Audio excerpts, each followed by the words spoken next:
답도 읽어봅시다.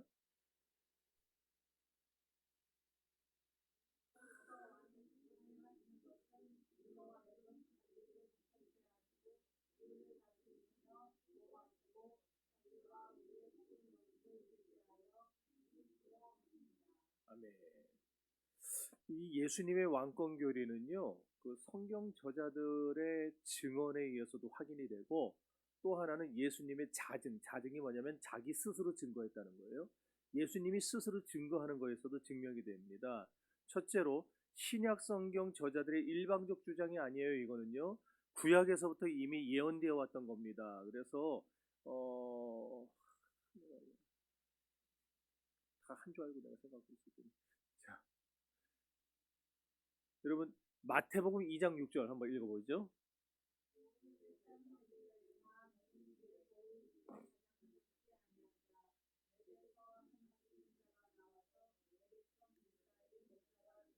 요 구절이요, 신약 성경 저자가 마태가 갑자기 생각해서 한 게 아니라 저게 구약 성경에 이미 예언이 돼 있었어요. 어디에 돼 있었냐면 미가서에 돼 있습니다. 미가서 5장 2절에 나와 있어요. 자, 읽어봅시다.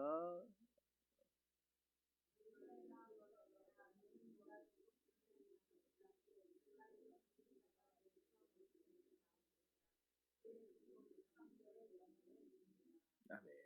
여러분, 저기 써있듯이 미가 선지자는요, 주전 8세기 사람입니다. 그러니까 좀 정확히 말하면 주전 725년부터 687년 사이에 활동했던 선지자인데, 미가의 저 예언이 예수님을 통해서 그대로 이루어졌다라는 거예요. 이렇게 신약성, 이 그리스도의 왕권, 예수님이 우리의 왕 되신다라는 교리는 갑자기 어느 날 하늘에서 뚝 떨어진 게 아니라 저렇게 구약에서부터 선지자들에 의해서 계속해서 예언되어 온 내용이다. 그 얘기입니다. 두 번째로는 예수님이 이제 스스로 당신이 왕이심을 증명하는 자증을 하셨다는 건데, 자, 마태복음 27장 11절을 읽어보겠습니다.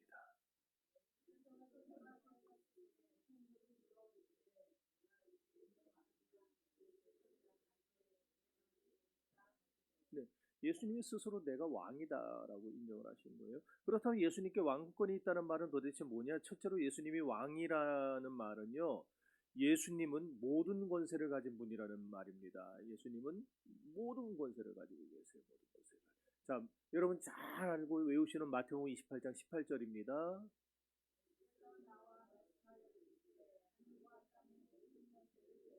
네.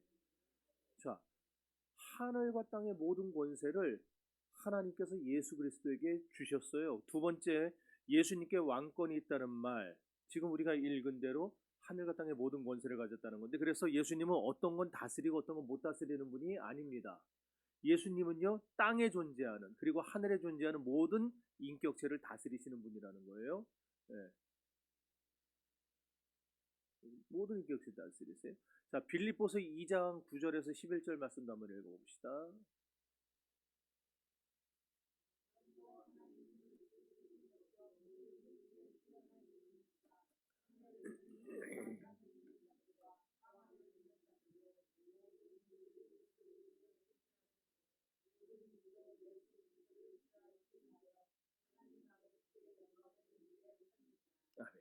그러니까 하늘에 있는 자나 땅에 있는 자나 땅 안에 있는 자나 모든 피조물이 다 주님께 복종하도록 주님의 왕 되심을 인정하는 그런 일들이.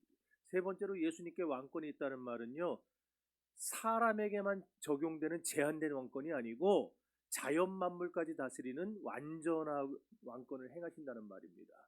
예수님의 왕권은 자연 만물까지 다스릴 자연 만물까지. 자, 마태복음 8장 26절입니다.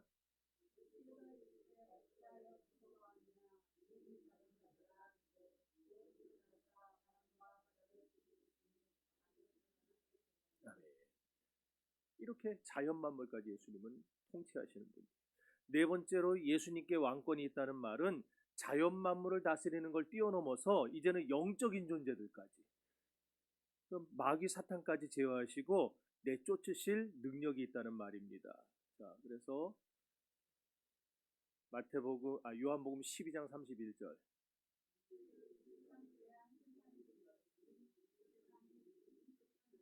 이 세상의 임금이 바로 마귀 사탄을 말하는 거죠.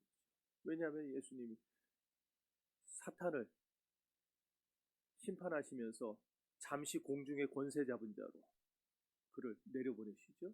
그러니까 이 세상을 다 딱 틀어쥐고 사람들을 자꾸 죄 가운데로 몰아가는 그 사탄을 하나님께서 마지막 날 통치하시고 심판하신다는 걸 지금 보여주고 있는 겁니다. 마지막으로 예수님께 왕권이 있다는 말은요, 사탄의 유혹에 넘어가서 하나님과 원수가 되고 영원히 죄의 종로로 돼야만 했던 저와 여러분들을 사탄의 저주에서 구해낸다라는 말입니다. 그래서 사탄의 저주에서 우리를 구원해요. 이게 우리의 왕되심이라는 말의 의미예요. 갈라디아서 3장 13절입니다.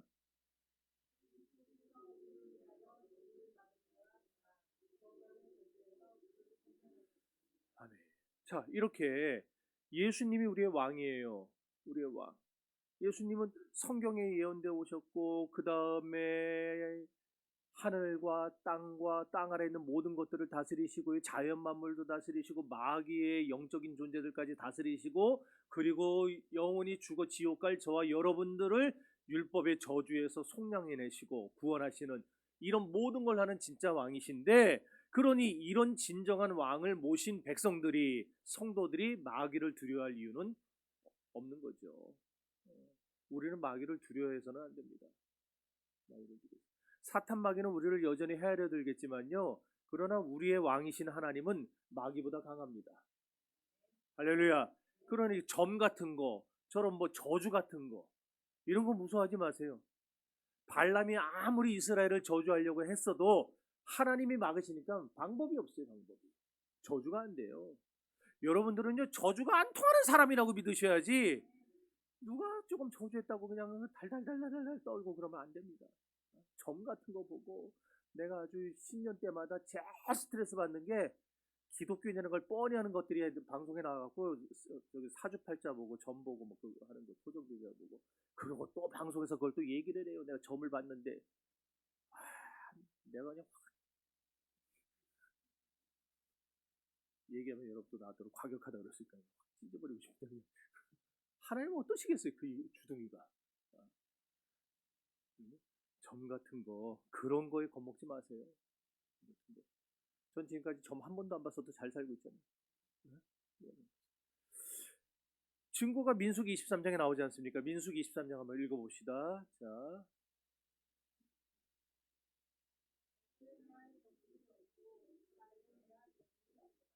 네. 그러니까 저기 야곱, 이스라엘에 여러분의 이름을 넣으면 돼요. 여러분을 해야 할 점술이 없어요. 여러분을 해야 할 복술, 저주가 없어요. 네. 왜?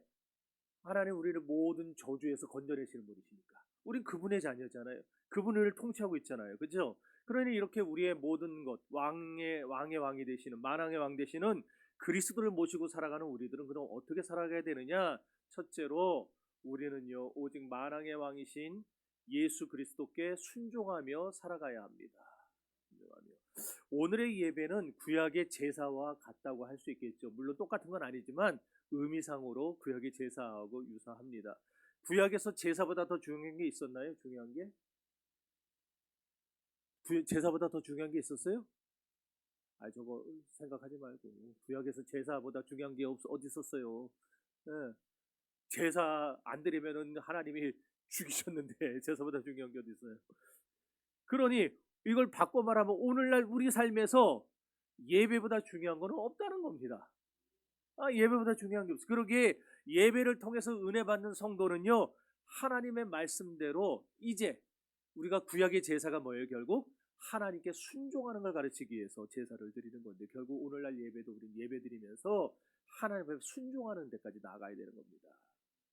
그래서 우리가 잘 알고 있는 사무엘상 15장 22절이 여러분 알고 있는 그 얘기 있죠. 순종이 동반되는 제사를 요구합니다. 자, 읽어봅시다.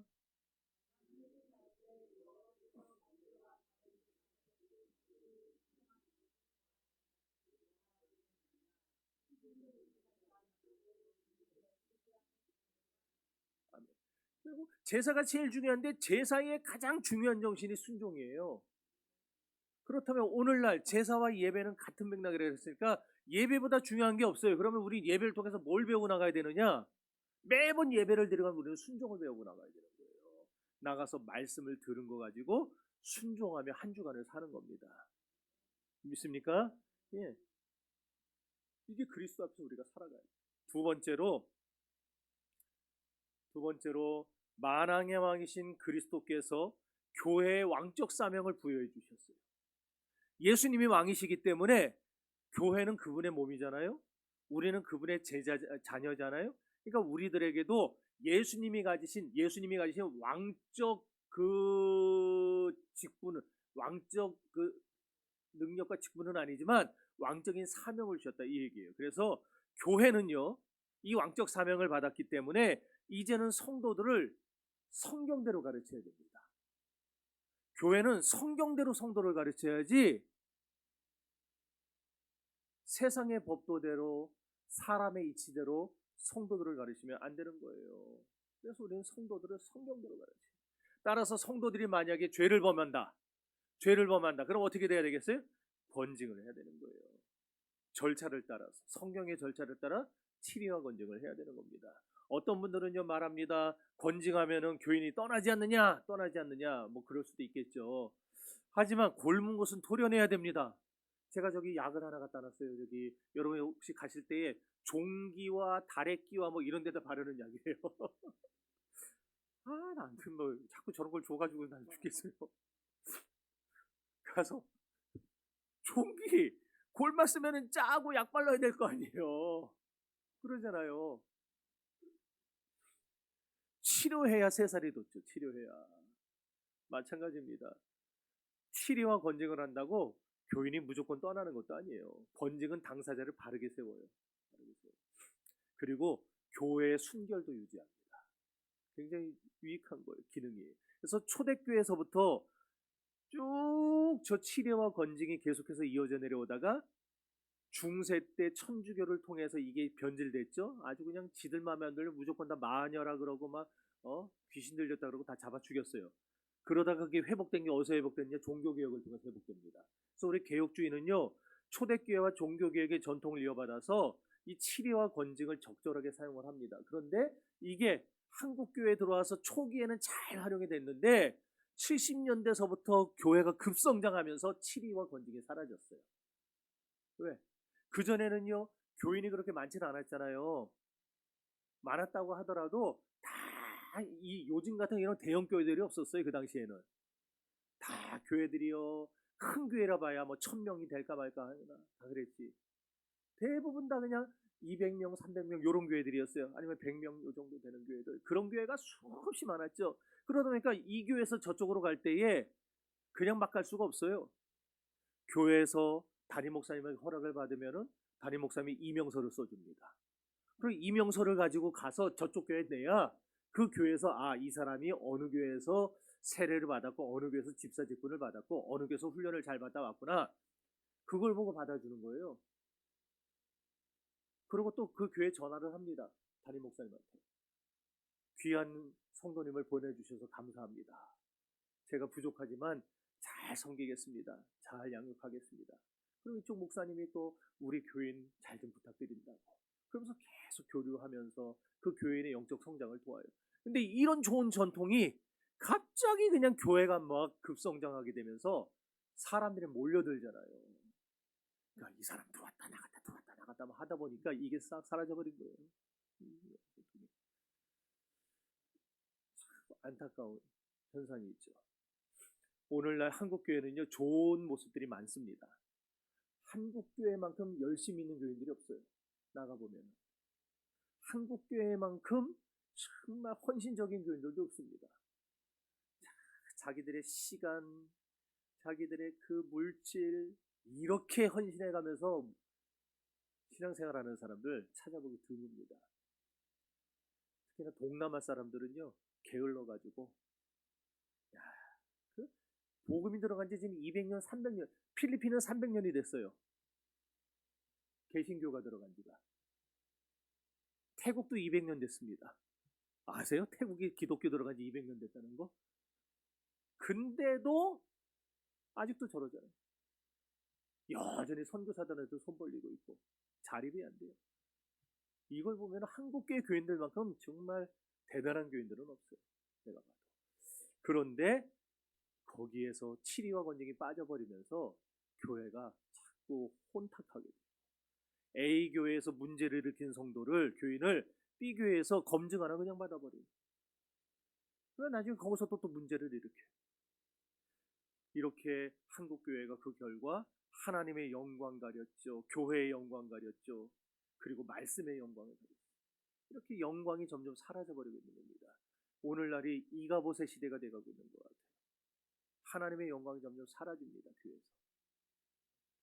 그래서 개혁주의 신학은요, 교회의 연합을 중시하지만 그에 못지않게 교회의 순결도 중요시한다는 거. 그래서 오늘 우리가 그리스도의 왕권을 살펴보면서 이 마지막에 지금 교회의 영적, 왕적 사명을 얘기하고 그리고 교회의 치리와 건쟁을 얘기하는 이유가 바로 교회의 순결은 권징이 없이는 물거품으로 전락할 우려가 크기 때문에.